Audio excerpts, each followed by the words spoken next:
আমার গাড়িও ধরছে, ধরে বলছে বলছে ওটা পতাকাওয়ালা, বলে পতাকা থাক যাই তো উপরে আপনি ডিগি খোলেন।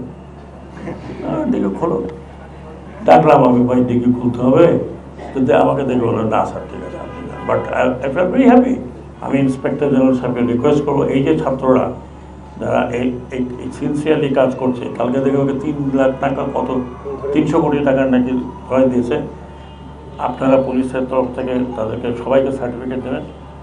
অ্যান্ড দিস সার্টিফিকেট আমি আমার ছাত্রদের উদ্দেশ্যে, এই সার্টিফিকেট যাতে আপনাদের ক্রেডিটে যায় চাকরির সময় এবং ইলেকশনের সময়, সরি এডুকেশনে, পরীক্ষা এবং সার্ভিস ক্ষেত্রে এটা যেন মূল্যায়ন হয়, যে তারা তাদের নিজেদের পয়সা দিয়ে তারা সড়ক ছাপ করছে, নিজেদের পয়সা দিয়ে তারা তাদের দেয়াল সুন্দর করছে।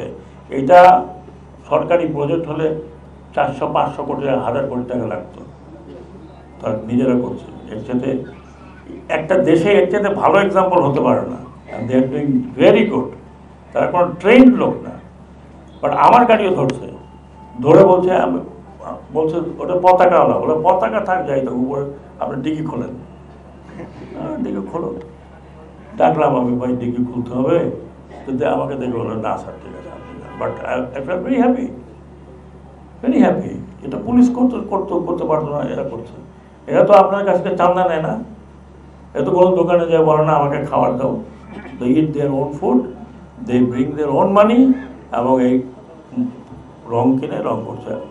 আমি মনে করি সরকারকেও যেমন অ্যাপ্রিসিয়েট করা উচিত, এবং আমি আইজিপি সাহেবকে বলছি উনিও এটা অ্যাপ্রিসিয়েট করবেন, এবং ওনাদের তরফ থেকে প্রত্যেককে এই কাজে যারা আছে তাদের লিস্টটা তৈরি করে তাদেরকে একটা সার্টিফিকেট দেবেন। They will be very happy.